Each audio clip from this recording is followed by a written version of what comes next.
and Margaret with Raise the Vibration. Today we're talking about when is enough enough, and the imbalance that this dysfunctional relationship we have to our own self-worth has on our heart chakra, our heart health, and our overall satisfaction with life. Thank you guys so much for joining. Hi, Damon. Today we're talking about how to find the balance between giving and receiving, to doing and allowing. Really, it's that balance between masculine and feminine in the heart chakra that dictates the course of our life and how much stress we keep in our shoulders, our neck, our jaw, in our bodies overall, because of how we're taking on life like we can control it. And we know at this point, if we've had any experiences in our life, that we're not completely in control.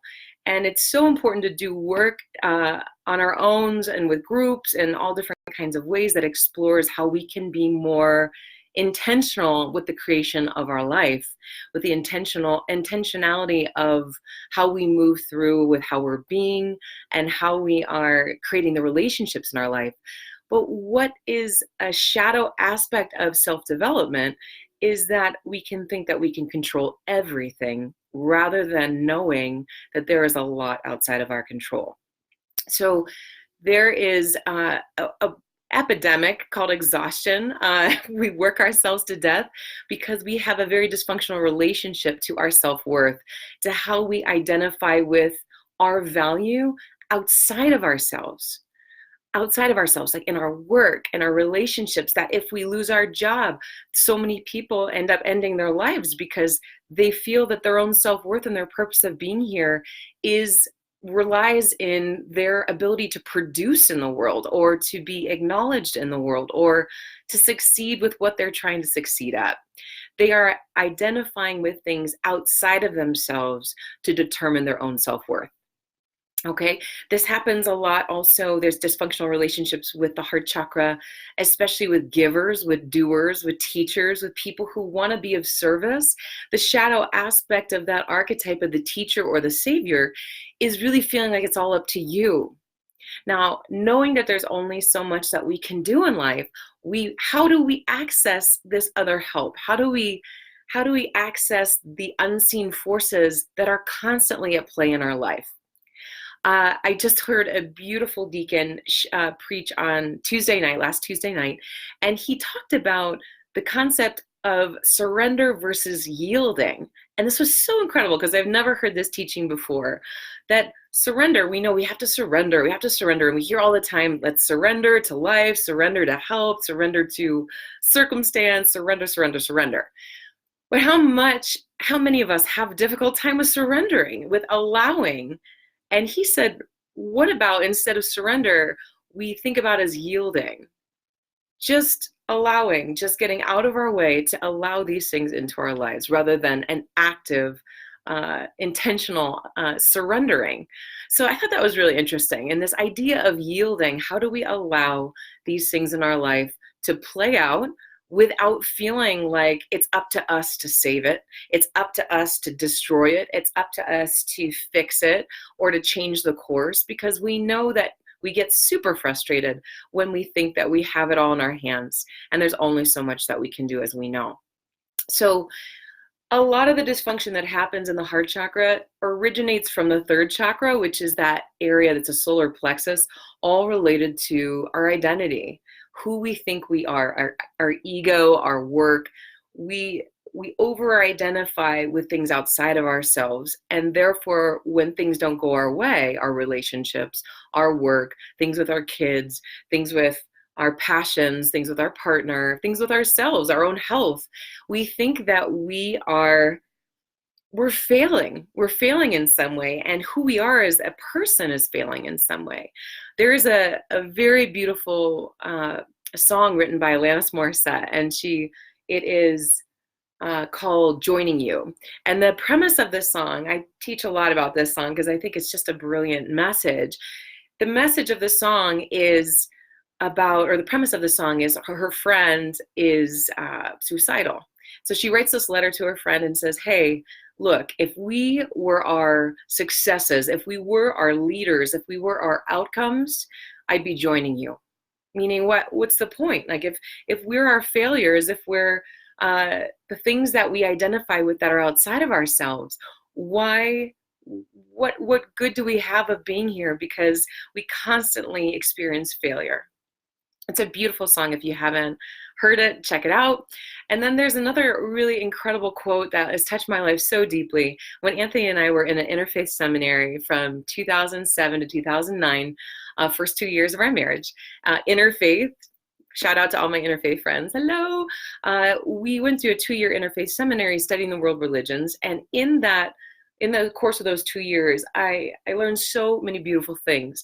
And one quote that really hit me deeply was a woman named Marcrina Wiederkehr, and she is of the Benedictine tradition. And she had this prayer that went like this: Lord, help me accept the truth about myself, no matter how beautiful it is. And that one prayer, I think that if we took on, whether we're praying to God, to Jehovah, to Buddha, to whatever we're connecting to as that universal energy, if we take on that prayer of, help me accept the truth about myself, no matter how beautiful it is. Marianne Williamson says our deepest fear is not that we are inadequate, but that we're powerful beyond measure. It scares us because we think, oh my God, I have so much power. What can I use this power for in my life? How can I course correct? But at the other side of things, how can I allow this unfolding and trust that life is happening for me and not to me? So that's such a beautiful quote. It inspired me to write the song Truth About Me. I'll share that with you maybe in the notes. But it's so critical that at the solar plexus, we remind ourselves that our ego is not who we are. Our job or our relationships or what we accomplish or how much we can control or circumstances in our lives are not determining who we are. Who we are is so much greater. And the solar plexus with the heart chakra balance can also work with the crown, which I also wrote in the notes. The crown chakra is our relationship to those unseen forces. Allowing, trusting God, trusting your friends, your partner, your kids, your parents, your siblings, trusting in the goodness of how life is unfolding. Not knowing how it's happening, but just allowing it to unfold. So you guys know that I'm an oil lover. Some of the oils I use to help with self-care of like just if I'm giving way too much, like how to pull that energy back and remind myself that it's not all up to me. I use an oil called Siberian Fir. It reminds me of just the beauty of the mountains. I'm looking out my window at the Rockies right now, and just the connection I've always had since I was a little girl about when I would go into the mountains, I felt the closest to God I ever did. I never felt that kind of intimacy so much in my bones and in my cells as I did when I was in the mountains. So I put this oil on my heart every day, just rubbing it directly on my chest to remind myself that I'm not alone. This is not all on my shoulders, even though I'm going to be proactive in my life. So that's something I highly recommend. But also there can be a lot of grief in our hearts that actually manifest as physical illnesses and chronic diseases in our bodies, especially in the heart. Heart disease is one of the main causes of death in our country. So how can we heal the imbalances and the addictions that we've had that have been harmful to our heart? One of the ways that I work with my clients on this is with Console. Console is a grieving oil to place on the heart center if you've lost somebody, or if you're going through grief. When we realize how we've been treating ourselves, push, give, and not filling our own cup and allowing that cup to overflow in how we give to others, we leave ourselves depleted and exhausted. And when we connect with that, and I know you know what I mean by this, there can be deep layers of grief in our hearts. Like, how could I have treated my body like this? How could I have treated my heart or my inner child like this? So Console is a fabulous oil for the grief. So that's one thing you can do for this self-love practice for your heart center. And then my go-to for perfume and for just connecting with my passion in life is a roll-on called Passion. And I just put this on before the live too. I put it on my pulse points like a perfume. Breathe it in, and just the essence of the blends of this particular oil help me connect with my true passion, really connecting with the joy of life and the joy of giving, but what I get out of it when I do it. Okay, so reminding yourself in this week ahead that it's not all up to you. You do what you can do and then let the rest go. That finding that giving and receiving, that doing and allowing balance is so critical in our lives. So let's consult with a couple divination cards so we can connect with our intuition and what that says about it. So first will be the goddess deck that I use all the time with my women's circle, and how we can connect with a goddess archetype regarding the heart center. So, hey guys, oh, I'm so psyched to see all your faces and you guys joining me this morning. Okay, so let's see what card we've got. Beautiful. So Mother Mary, expect a miracle. This particular archetype of the mother, this is Mother Mary, this is Jesus's mother, and connecting with the supreme essence of the mother archetype, of really stepping into trusting that the earth, and that's why I connect with that Siberian fir oil so deeply. When we go into nature, we can refill our cup. I remember when I first moved away from Colorado, when I went to college, rather, it wasn't the first time, it was the second time I moved from Colorado and came back, and now I'm back again. There's a pattern here.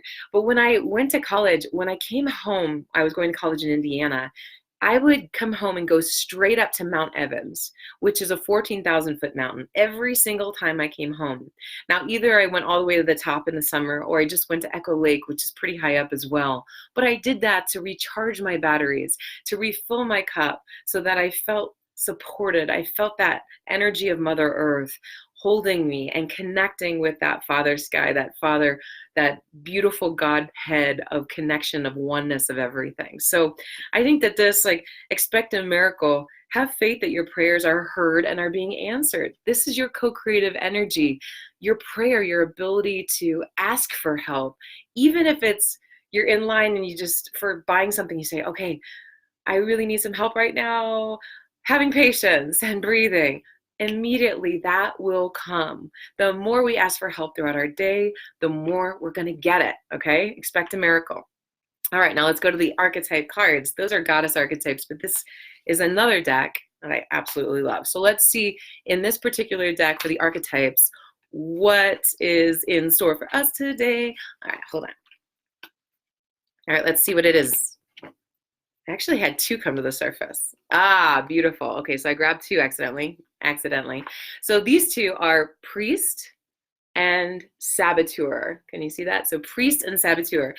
This is an amazing pool because I was just talking about the deacon that I was just referencing, who was talking about the difference between surrendering versus yielding, and how surrendering is very much a passive thing that we need to do to allow these unseen forces to play out in our lives, to openly receive this help. So the priest, the light attribute of this is facilitates spiritual commitments and serves as a channel for spiritual energy.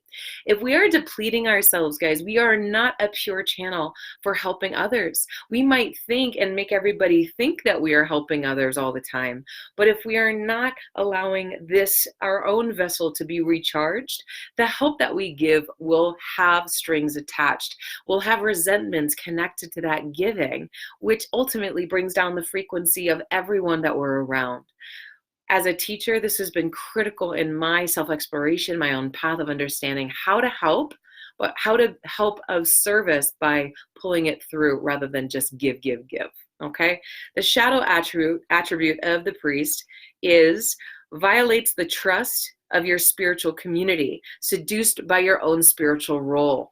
So we have to be aware of the shadow aspect of being that channel, that we are not using that channel to control our community or to get them to agree to our own selfish or lower vibrational desires. Okay? Very important, very amazing archetype. And finally, the saboteur highlights your fear of self-empowerment and the changes it would bring to your life. So how good could your life be if you just open to this energy? And then the shadow induces self-destructive behavior or the desire to undermine others. You guys have an amazing week. Remember, fill up your own cup and then allow that to serve others. Mwah. Bye.